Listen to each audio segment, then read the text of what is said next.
Good morning everyone. As we have done Gauss divergence theorem in last video, उसी से related हम कुछ examples करेंगे इस वीडियो में। उससे पहले हम गॉस डाइवर्जेंस थ्योरम को डिस्कस कर लेते हैं कि क्या थी। गॉस डाइवर्जेंस थ्योरम से हम सरफेस इंटीग्रल को वॉल्यूम इंटीग्रल या वॉल्यूम इंटीग्रल को सरफेस इंटीग्रल में कन्वर्ट करते हैं।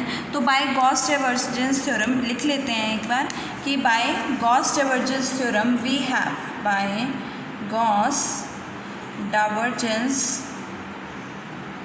theorem we have the surface integral f vector dot n cap, जहाँ पे n cap जो है यूनिट नॉर्मल है आउटवर्ड डायरेक्शन में, ds is equals to volume integral del dot f vector dv। अब देखो इसी से रिलेटेड हमारे जो है एग्जांपल्स है। फर्स्ट एग्जांपल है इवेल्युएट द सरफेस इंटीग्रल। आपको सरफेस इंटीग्रल फाइंड आउट करना है F vector dot N cap.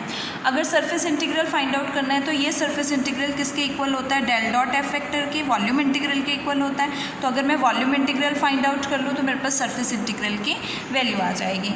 Given है F vector 4xy I cap plus Y z j cap minus x J Z k cap and S is the surface of the cube bounded by the planes x is equal to 0 to 2, y is equal to 0 to 2 and z is equals to 0 to 2। तो तीनों की आपको limits दी हुई हैं, तो तीनों की limits क्या बनेंगी, 0 to 2, 0 to 2 और 0 to 2। dv वॉल्यूम क्या बनेगा, dz dx dy dz। आप तीनों की लिमिट्स जो हैं कॉन्स्टेंट्स है तो किसी के भी रिस्पेक्ट में पहले इंटीग्रेट कर सकते हो। उससे पहले आपको क्या फाइंड आउट करना है, divergence of F vector that is del dot F vector. तो डेल क्या होता है, curl by curl x i cap plus curl by j cap plus curl by curl z k cap. इसका dot product करना है आपको किसके साथ, एफ वेक्टर के साथ। एफ वेक्टर क्या है, 4xy आई cap plus Y z j cap minus x Z k cap. So first का कंपोनेंट का डेरिवेटिव x के रिस्पेक्ट में क्या आएगा, 4y आई कैप। सेकेंड का y के रिस्पेक्ट में क्या आएगा, z जे कैप। और थर्ड का z के रिस्पेक्ट में क्या आएगा, माइनस एक्स के कैप। ये आपके पास वैल्यू आए, सॉरी के कैप तो आई जे के कैप नहीं आएगा क्योंकि डॉट प्रोडक्ट कर रहे हो। आई डॉट आई 1 हो जाएगा, जे डॉट जे 1 हो जाएगा, के डॉट के 1 हो जाएगा। तो यहाँ से आपके पास क्या वैल्यू आएगी, 4y plus Z minus x. सबसे पहले z के रिस्पेक्ट में इंटीग्रेट करते हैं तो आपके पास क्या आएगा, 0 to 2, यहाँ से 4yz plus z square by 2 minus x Z limits 0 to 2 dy dx। Substitute करोगे z की लिमिट्स, क्या बनेगा यहाँ से 0 to 2 और यहाँ से z पुट करोगे 4 to 8y plus 4/2 2 minus 2x और 0 के लिए तो सभी वैल्यूज़ क्या हो जाएंगी, 0 हो जाएंगे।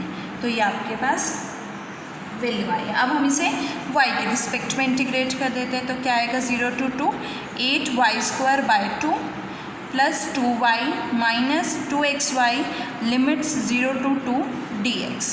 ये 4 हो जाएगा और 2 पुट करोगे 4 16 that is 0 to 2 16 plus 4 minus 2 to 4x और 0 के लिए तो सभी वैल्यूज़ 0 हो जाएंगी। यहाँ से आपके पास क्या आएगा, 0 to 2 20 minus 4x dx। x के रिस्पेक्ट में इंटीग्रेट करोगे क्या आएगा, 20x minus 4x square by 2 limits 0 to 2। We get 20 into 2 40 minus 2 2 और 4 to 8 तो 40 माइनस 8 इज इक्वल्स टू 32। ये आपके पास रिक्वायर्ड वैल्यू है। नाउ और next example is example number 2। देखो एग्जाम्पल नंबर 2 हमारे पास क्या है, verify Gauss divergence theorem for the function f vector is equals to this over the surface s of the cube bounded by this. हमें Gauss divergence theorem जो है verify करनी है। इस सरफेस पे यहाँ पे एक क्यूब बनेगा। ये सेम आपका जो एग्जाम्पल नंबर 4 है सरफेस इंटीग्रल वाली एक्सरसाइज का, जो सरफेस इंटीग्रल की एक्सरसाइज है, एक्सरसाइज 4 का क्या है, ये एक्सरसाइज एग्जाम्पल 4 है, एक्सरसाइज सरफेस इंटीग्रल वाली जो एक्सरसाइज है आपकी, that is exercise 5.3 and page number 5.34। तो ये एग्जाम्पल आप वहाँ से करोगे। सरफेस इंटीग्रल वहाँ से फाइंड आउट करोगे। वॉल्यूम इंटीग्रल कैसे फाइंड आउट करोगे? वॉल्यूम इंटीग्रल हमारे पास क्या आएगा, 0 to 1 लिमिट्स है, 0 to 1, 0 to 1, और यहाँ से क्या बनेगा, डेल डॉट एफ वेक्टर और डी वी की d x d y d z, ये सिंपली सॉल्व हो जाएगा। Now next example is apply Gauss theorem to show that this surface integral where S denotes the surface of the cube bounded by the planes। कौन से planes हैं? x is equals to 0 to x is equals to a, y is equals to 0 to y is equals to a, and z is equals to 0 to z is equals to a। सो यहाँ पे हमारे पास जो limits हैं वो 0 to a है तीनों की। Surface integral find out करना है तो सरफेस इंटीग्रल को हम वॉल्यूम इंटीग्रल में चेंज कर सकते हैं। तो ये अगर मैं इसे कंसिडर कर लेती हूँ एफ वेक्टर, तो surface integral that is f vector dot N cap D S किसके इक्वल होगा? गॉस डाइवर्जेंस थ्योरम से volume integral del dot x cube minus y z i cap minus 2x square y j cap plus 2k k cap, और यहाँ से आएगा आपके पास D. अब del है तो curl by curl x, first component का डेरिवेटिव एक्स के रिस्पेक्ट में, पार्शियल डेरिवेटिव क्या आएगा, यहाँ से volume integral 3x square minus second का पार्शियल डेरिवेटिव y के रिस्पेक्ट में 2x स्क्वायर, और प्लस थर्ड का पार्शियल डेरिवेटिव z के रिस्पेक्ट में क्या हो जाएगा, 0 हो जाएगा। तो मेरे पास आंसर क्या आएगा, 3x square minus 2x square d x d y d z. Limits क्या बनेंगी, 0 to a, 0 to a और 0 to a। यहाँ से हमारे पास क्या वैल्यू आएगी, 3x square minus 2x square is equals to x square. So आप तीनों ही कॉन्स्टेंट्स है तो किसी के रिस्पेक्ट में भी आप पहले इंटीग्रेट कर सकते हो, d x d y d z. तो यहाँ से x के रिस्पेक्ट में कर लेते हैं, आपके पास क्या आएगा, 0 to a, 0 to a that is a x cube by 3 d y d z. Limits क्या होंगी, 0 to a। तो मेरे पास क्या आएगा, 0 to a, 0 to a cube by 3 d y d z. ये तो कांस्टेंट हो गया, बाहर आ जाएगा a क्यूब बाय 3। तो यहाँ से 0 to a, इसको y के रिस्पेक्ट में करोगे तो y 0 to a D z. तो यहाँ से क्या वैल्यू आएगी, a क्यूब बाय 3 और 0 to a यहाँ से a D Z. Again a बाहर आएगा तो आपके पास a रेज़ टू पावर 4/3 हो जाएगा, और उसके बाद यहाँ से क्या बनेगा, z 0 to a again a, तो आपके पास a रेज़ टू पावर 5/3, और यही आपको प्रूफ करना था। तो हमने गॉस डाइवर्जेंस थ्योरम से ये इंटीग्रल, सरफेस इंटीग्रल को इसके इक्वल शो कर दिया है। Now next example is example number 4, that is evaluate the surface integral f vector dot n cap ds with the help of Gauss theorem for f vector is equals to this taken over the region S bounded।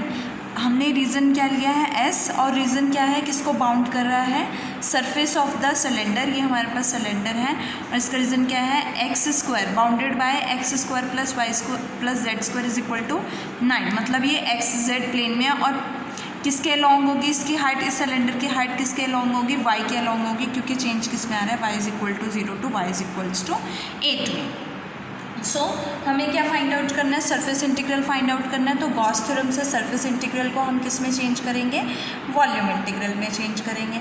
So is equals to volume integral del dot F vector d s, और limits क्या होंगे यहाँ पे, सबसे पहले del dot F vector find out कर लेते हैं। डेल डॉट एफ वेक्टर क्या होगा, curl by curl x i cap plus curl by curl y j cap plus curl by curl z k cap dot 6z i cap plus 2x plus y j cap minus x के cap. Dot product करेंगे, first का derivative x के respect में 0 हो जाएगा, second का derivative y के respect में 1 हो जाएगा, और थर्ड का डेरिवेटिव z के रिस्पेक्ट में 0 हो जाएगा। We get del dot f is equals to 1। अब हम लिमिट्स फाइंड आउट करेंगे। देखो y तो वेरी कर रहा है 0 to a, तो y is equal to 0 to क्या हो जाएगा, 8 हो जाएगा। x और z हम यहाँ से फाइंड आउट करेंगे।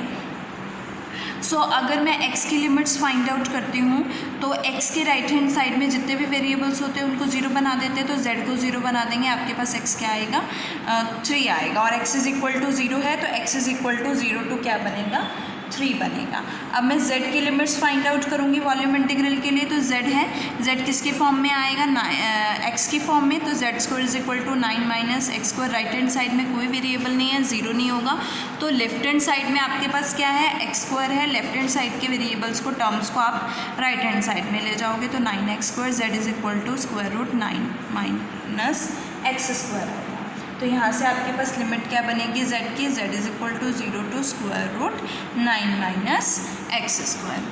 अब हम वॉल्यूम इंटीग्रल में सब्सटीट्यूट करेंगे। आपके पास क्या आएगा, वॉल्यूम इंटीग्रल दैट इज सबसे पहले 0 to square root 9 minus x square z के लिए करेंगे, फिर देन y के लिए और देन x के लिए। बिकॉज z के लिए क्यों कर रहे हैं, क्योंकि आपके पास वेरिएबल में है। तो यहाँ से क्या बनेगा, dz dy dx। z के रिस्पेक्ट में इंटीग्रेट करोगे आपके पास z आएगा, तो मेरे पास क्या बनेगी, z limits from 0 to root 9 minus x square dy dx which is equals to 0 to 3, 0 to 8 root 9 minus x square dy dx। अब y के रिस्पेक्ट में करोगे तो आपके पास क्या आएगा, ये इंडिपेंडेंट ऑफ y है, तो 1 की इंटीग्रेशन y के रिस्पेक्ट में क्या हो जाएगी, y हो जाएगी, y square root 9 minus x square. y की लिमिट्स क्या है आपके पास, y की लिमिट्स हैं 0 to 8 dx। तो यहाँ से क्या आएगा आपके पास, 0 to 3, 8 टाइम्स है, 8 बाहर आ जाएगा, square root 9 minus x square dx। अब देखो यहाँ पे x के रिस्पेक्ट में इंटीग्रेट करना है। इंटीग्रेशन हम फॉर्मूला यूज़ करेंगे, integration of square root of a square minus x square is equals to x by 2 square root a square minus x square plus a square by 2 sine inverse x upon a। ये formula use करेंगे। a की value यहाँ पे क्या है, 3 है, because 3 का square है। तो यहाँ से क्या आएगा आपके पास, x by 2 square root 9 minus x square plus 9 by 2 sine inverse x by 3। और लिमिट्स हैं, बाहर 8 हैं, 0 to 3। तो सबसे पहले 3 पुट करोगे, 0 के केस में तो 0 हो जाएगा। 3 पुट करोगे आपके पास क्या आएगा, 8 टाइम्स 3 बाई 2, 9 माइनस 9 0 हो जाएगा, प्लस 9 बाई 2 और साइन इनवर्स 1।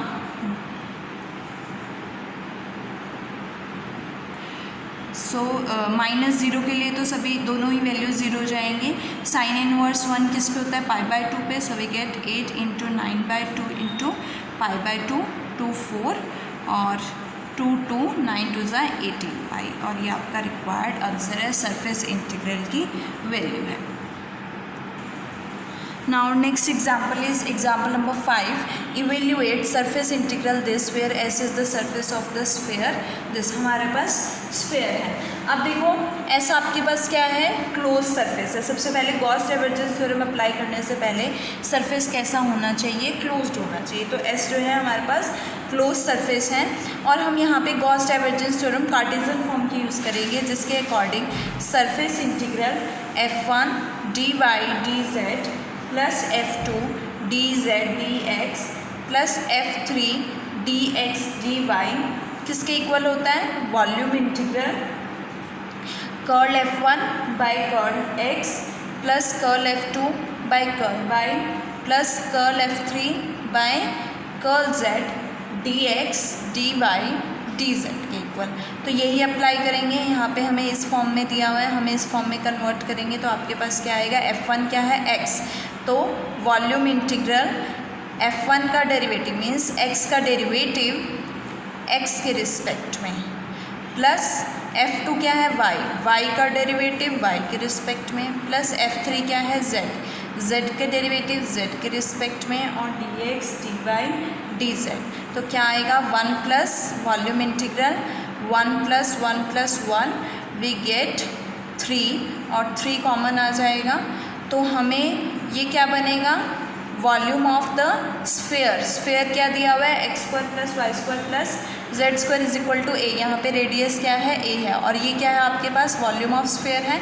तो वॉल्यूम ऑफ स्फेयर का फॉर्मूला होता है 4/3 पाई आर क्यूब और यहाँ पे r क्या है a है तो a क्यूब आ जाएगा। So we get the answer 4 pi a। Now our next example is example number 6, that is if S is any closed surface enclosing a volume V and f vector is equals to this, then show that this surface integral is equals to 6V होगा। तो surface integral को Gauss divergence theorem से volume integral में change कर सकते हैं। We get volume integral F vector del dot F vector d v हो जाएगा। डेल डॉट एफ क्या बनेगा, फर्स्ट कंपोनेंट का डेरिवेटिव x के रिस्पेक्ट में तो क्या आएगा 1 आएगा, सेकेंड कंपोनेंट का डेरिवेटिव y के रिस्पेक्ट में 2 आएगा, थर्ड कंपोनेंट का डेरिवेटिव z के रिस्पेक्ट में 3 आएगा और यहाँ से क्या बनेगा dv। तो वी गेट 6 बाहर आ जाएगा। अगेन क्या हो जाएगा, वॉल्यूम हो जाएगा इस सरफेस का जिसका वॉल्यूम v है, तो ये टोटल वॉल्यूम किसके इक्वल होगा, कैपिटल V के इक्वल, तो इसकी वैल्यू क्या आ जाएगी 6v। तो हमारे पास सरफेस इंटीग्रल किसके इक्वल आ गया, 6v के इक्वल आ गया, जो हमें प्रूफ करना था।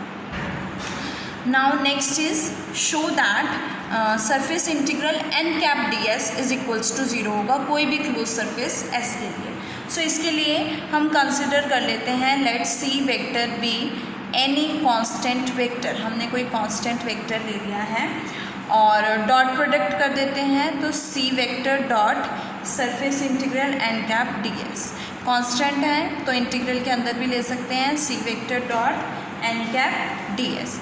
इसे हम वॉल्यूम इंटीग्रल में चेंज कर देते हैं by Gauss divergence theorem. We get del dot C vector d v और सी वेक्टर कांस्टेंट है तो इसका डाइवर्जेंस क्या हो जाएगा 0 हो जाएगा, तो ये इंटीग्रल क्या बनेगा 0। इट मीन्स ये वैल्यू क्या हो जाएगी 0 हो जाएगी। अब दो वैल्यूज़ का डॉट प्रोडक्ट 0 है, सी तो कांस्टेंट वेक्टर है ये 0 नहीं हो सकता है, तो क्या 0 होगा, surface integral n cap ds क्या हो जाएगा 0 हो जाएगा, जो हमें प्रूफ करना था। Now our next example is example number 8.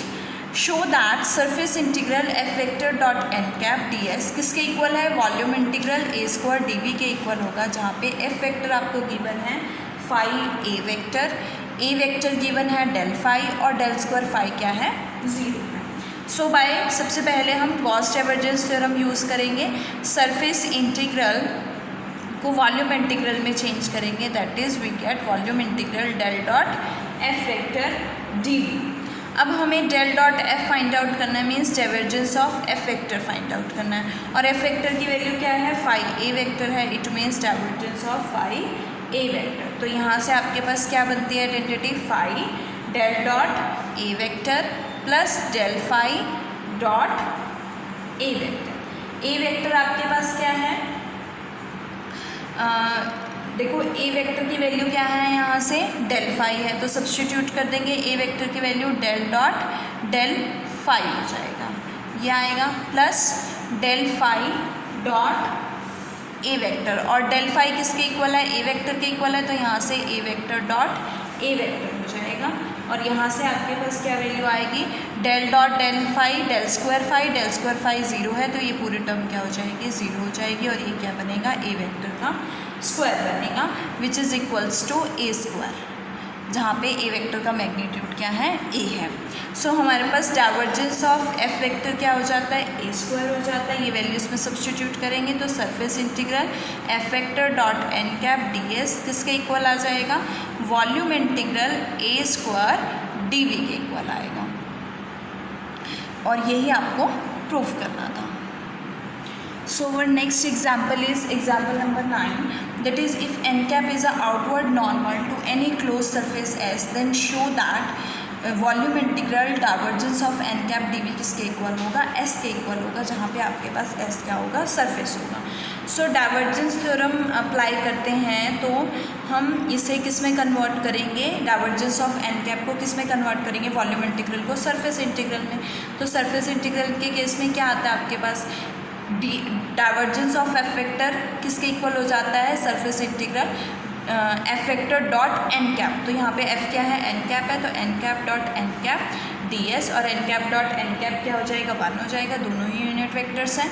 तो यहाँ पे क्या बनेगा, तो ये टोटल सरफेस एस के इक्वल आ जाएगा, और यही आपको प्रूफ करना था। Now next is proof that, 10th example, proof that volume integral 1/r² dv is equals to surface integral r vector dot n cap divided by r² ds, where r vector is equals to xi cap plus yj cap plus zk cap and magnitude of r vector is equals to r.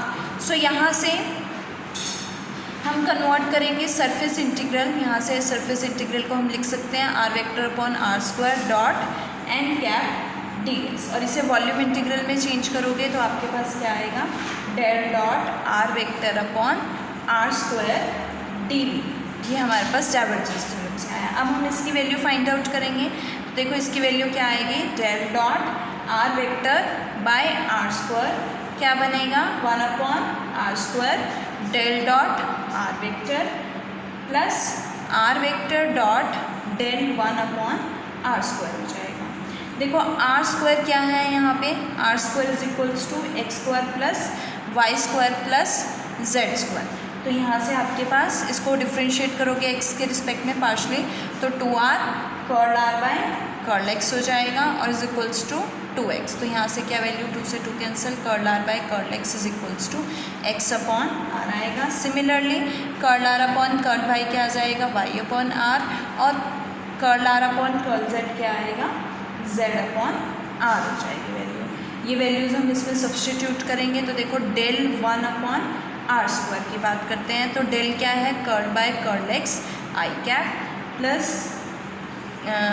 j cap curl by curl y plus k cap curl by curl z, और into में आपके पास क्या है, 1/r² which is equals to, यहाँ से 1/r² का देखो डेरिवेटिव करोगे x के रिस्पेक्ट में, तो r की पावर -2 है, तो -2/r³ हो जाएगा, इसमें भी -2/r³ आएगा, इसमें भी -2/r³ आएगा, और r का डेरिवेटिव किसके रिस्पेक्ट में होगा, देखो हम लिख लेते हैं -2/r³ और r का डेरिवेटिव x के रिस्पेक्ट में i cap plus -2/r³, r का डेरिवेटिव y के रिस्पेक्ट में j कैप, -2/r³, r का डेरिवेटिव z के रिस्पेक्ट में k कैप हो जाएगा, -2/r³ हम कॉमन ले लेते हैं, curl r by curl x की वैल्यू क्या हो जाएगी, x upon r i cap plus y upon r j cap plus z upon r k cap, और r कॉमन आ रहा है तो क्या बनेगा, -2/r4 और x i cap plus y j cap plus z k cap, और ये value किसकी है, r वेक्टर की है, तो हमारे पास क्या बनेगा, -2/r⁴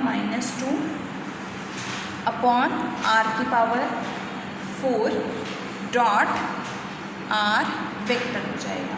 तो यहाँ से देखो हमारे पास इसकी वैल्यू क्या आ गई है, ये आ गया। अब हमें किसकी वैल्यू फाइंड आउट करनी है, del dot r vector. Del dot r vector means first component का पार्शियल डेरिवेटिव x के रिस्पेक्ट में 1, सेकंड कंपोनेंट का पार्शियल डेरिवेटिव y के रिस्पेक्ट में 1, थर्ड कंपोनेंट का पार्शियल डेरिवेटिव z के रिस्पेक्ट में 1, तो मेरे पास वैल्यू क्या आएगी, 3 आएगी। ये वैल्यूज़ इसमें सब्स्टिट्यूट करेंगे तो आपके पास क्या बनेगा, del dot r/r² is equals to 1/r² into 3 plus r vector dot -2/r⁴ r vector. तो यहाँ से r डॉट r क्या हो जाएगा, r² हो जाएगा, ये 3/r² है, -2/r⁴ है, r डॉट r² हो जाएगा, r² से ये कैंसिल हो जाएगा, 3 - 2 1/r²। ये वैल्यू हम इसमें सब्स्टिट्यूट करेंगे तो आपके पास सरफेस इंटीग्रल जो है that is r vector dot n cap upon r² ds किसके इक्वल हो जाएगा, वॉल्यूम इंटीग्रल 1/r² dv के। ये वैल्यू हमने इसमें सब्स्टिट्यूट कर दी तो इसके इक्वल आ जाएगी वैल्यू, और इसके साथ ये जो क्वेश्चन है प्रूफ हो जाता है। Now next example and last example is example number 11, evaluate the surface integral del cross f vector dot n cap ds, जहाँ पे s आपके पास क्या है, सरफेस ऑफ द कॉन है, और z is equals to 2 - √x² plus y², और above the xy plane से अबव है। z यहाँ पे देखो क्या होगा, अगर एक्स और वाई को 0 पुट करोगे तो जेड क्या आएगा 2। मीन्स ये कोण इस तरह से है जैसे आप कोई अम्ब्रेला लेके खड़े हो और ये अम्ब्रेला की स्टिक है और ये इसका जो पॉइंट है ये z इज इक्वल्स टू 2 पे है। तो ये हमारे पास जो सरफेस है ये देखो यहाँ से ओपन है तो ये क्लोज्ड नहीं है, मतलब ये सरफेस हमारे पास बाउंडेड नहीं है, क्लोज नहीं है। तो अगर ये सरफेस क्लोज नहीं है तो हमें सबसे पहले जो है इस सरफेस को क्लोज बनाना पड़ेगा। तो क्लोज बनाने के लिए ये जो आपका बेस है ये क्या होना चाहिए, यहाँ पर होना चाहिए, बाउंडेड बाय दीज होना चाहिए, X is equals to 0, bounded by X is equal to 0, Y is equal to 0 and Z is equal to 0। मतलब यहाँ पे अगर मैं z इज इक्वल्स टू ये जो है z इज इक्वल्स टू 0 हो जाए तो ये हमारे पास जो इसका बेस है यहाँ पे हो जाएगा और ये बाउंडेड हो जाएगा। और अगर बाउंडेड बाय द सरफेस होगा तो हमारे पास हम गॉस डाइवर्जेंस थ्योरम जो है फाइंड आउट कर सकते हैं। तो ये किस सरफेस के द्वारा बाउंडेड होगा, अगर मैं z को 0 पुट करूँगी तो यहाँ से square root X square plus Y square is equals to 2 आएगा और यहाँ से X square plus Y square is equals to 4 आ जाएगा। तो इस सरफेस से बाउंड हो जाएगा। अब देखो इससे पहले तो हमारे पास ये सरफेस S था, अब ये सरफेस S हो गया और ये इसका जिस सरफेस से प्लेन सरफेस है जिससे बाउंड कर रहा है ये bounded by the circle X square plus Y square is equals to 4 है और z इज इक्वल्स टू क्या है 0 है। ये हमने S1 ले लिया और ये टोटल सरफेस हमने क्या कंसिडर किया है S डैश लिया है। तो हमें surface integral over S dash find out करो तो क्या आएगा डॉट एन कैप ds। इसे हम वॉल्यूम इंटीग्रल में चेंज करोगे तो ये आपके पास एफ वेक्टर की तरह काम कर रहा है। तो हमारे पास volume integral del dot divergence of F vector होता है del dot del cross F vector हो जाएगा dv और ये वैल्यू क्या हो जाएगी 0। तो हमारे पास s डैश जो है 0 हो गया। अब s डैश जो है दो सरफेसेस से कंसिस्ट है s एंड s1। तो मैं s डैश को क्या लिख सकती हूँ over the surface s del cross F vector dot N cap ds plus over the surface s1 del cross F vector dot N cap ds। और ये सरफेस इंटीग्रल जो है किसके इक्वल है 0 के इक्वल है, तो ये किसके इक्वल हो जाएगा 0 के इक्वल हो जाएगा। सो ये S हो गया और ये S1 हो गया। अब देखो ये जो S1 सरफेस है इसका यूनिट नॉर्मल किस तरफ होगा, ये कौन है तो इसका यूनिट नॉर्मल आउटवर्ड की तरफ होता है। तो ये आउटवर्ड इस तरफ होगा opposite direction to z axis के अलॉन्ग k कैप होता है। तो इसके अपोजिट डायरेक्शन में क्या हो जाएगा माइनस k कैप। तो n कैप की वैल्यू यहाँ पे क्या हो जाएगी माइनस k कैप हो जाएगी। तो अब s की वैल्यू क्या बनेगी, हमें किसकी वैल्यू फाइंड आउट करनी है s की फाइंड आउट करनी है। तो del cross F vector dot N cap ds किसके इक्वल हो जाएगा surface integral s1 del cross F vector dot minus k cap और यहाँ पे माइनस आएगा तो माइनस माइनस क्या हो जाएगा प्लस हो जाएगा। अब मुझे क्या फाइंड आउट करना है del cross F vector find out करना और उसके साथ k कैप का डॉट प्रोडक्ट। तो del cross F vector find out करेंगे। सो एफ वेक्टर आपको गिवन है F vector is equals to x minus z i cap plus x cube plus Y z j cap minus 3x y square k cap. Del cross F vector हम find out करते हैं using determinants. तो यहाँ से क्या आएगा I cap J cap K cap curl by curl X curl by curl Y and curl by curl Z. यहाँ पे फर्स्ट कंपोनेंट क्या है x minus Z, second component क्या है X cube plus Y Z, third component क्या है minus 3x y square. तो यहाँ से क्या बनेगा आई कैप के अलॉन्ग क्या आएगा इसका डेरिवेटिव पार्शियल डेरिवेटिव y के रिस्पेक्ट में that is minus 6x Y minus z के रिस्पेक्ट में क्या हो जाएगा y हो जाएगा और यहाँ से आई कैप आएगा प्लस जे कैप क्या बनेगा इसका डेरिवेटिव z के रिस्पेक्ट में तो -1 आएगा और इसका डेरिवेटिव आपके पास x के रिस्पेक्ट में आएगा तो माइनस प्लस 3y स्क्वायर हो जाएगा दैट इज़ जे कैप। उसके बाद प्लस के कैप के लिए इसका डेरिवेटिव आपको करना है x के रिस्पेक्ट में तो 3x स्क्वायर आएगा और इसका डेरिवेटिव आपको करना है y के रिस्पेक्ट में, तो क्या आएगा, 0 आएगा। We get 3x² k cap. इसका डॉट प्रोडक्ट हमें किसके साथ करना है, k कैप के साथ करना है, तो ये दोनों कंपोनेंट 0 जाएंगे, आपके पास k कैप का कंपोनेंट दैट इज 3x² बचेगा। तो यहाँ से surface integral over the S1 हमारे पास ये वैल्यू क्या बनेगी, surface integral S1 del cross F vector dot K cap क्या है, 3x² इंटू ds। इसे पोलर कोऑर्डिनेट्स में चेंज करोगे तो dr d थीटा में चेंज हो जाएगा। यहाँ पे देखो रेडियस क्या है, 2 है, तो 0 से 2 बनेगा, और थीटा की वैल्यू आपको पता ही है 0 से 2 पाई होती है, क्लोज सरफेस है। तो यहाँ से x को क्या सब्सटीट्यूट करते हो, r cos थीटा, तो क्या बनेगा, r² cos² थीटा हो जाएगा। सो सबसे पहले 3 जो है सो यहाँ से आपके पास ds की वैल्यू क्या आएगी, r dr d थीटा, और हम इसे जैकोबियन से भी कर सकते हैं, जैसे मैंने लास्ट उसमें आपको बताया था, क्योंकि यहाँ पे dz में चेंज नहीं आ रहा है, आपके पास कोण है तो r रेडियस चेंज होगी, चेंज होती रहेगी, और थीटा चेंज होगा, एंगल चेंज होगा। सो यहाँ से आपके पास क्या आएगा, 0 to 2 पाई, 0 to 2, 3 बाहर ले लेते हैं, r³ cos² theta dr d theta. सबसे पहले r के रिस्पेक्ट में कर लेते हैं, 0 to 2 पाई, तो क्या आएगा, r⁴/4 0 to 2 d थीटा। और यहाँ से आपके पास क्या वैल्यू बनेगी, 2 to 4 4 16, तो क्या आएगा, यहाँ पे 4 आएगा, और -0 0 हो जाएगा, 4 × 3 12, तो 0 से 2 पाई, यहाँ पे cos² थीटा है, we get cos² theta d theta. So cos² theta को कैसे सॉल्व कर सकते हो, यहाँ से